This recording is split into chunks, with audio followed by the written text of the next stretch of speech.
Hi, Isabella from Norse Interiors here. Today we're going to show you how to adjust the Utrusta hinges for section cabinets from IKEA. Start by attaching the hinges from IKEA to the frame using the pre-drilled holes in our fronts and close the head to secure the hinge into place. Place the base part of the hinge from IKEA in the second holes from the top and bottom of the frame. Attach the doors by steering the hinge into its base and pushing gently to snap it into place.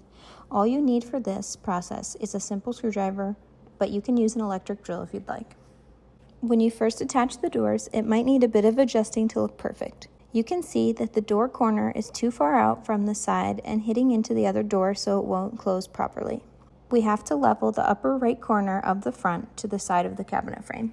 There are 3 screws that are used for adjustments. IKEA's hinges are adjustable in height, depth, and width. Screw A moves the door closer or further away from the front of the frame. Screw B adjusts the door up or down in alignment. Screw C moves the door to the right or to the left. We'll be aligning the door by using screw C.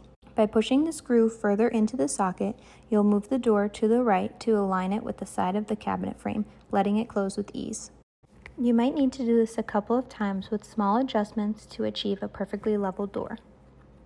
Check out Norse Interiors on Instagram, Facebook, and Pinterest for more info on how you can upgrade your IKEA cabinet for a fully custom look.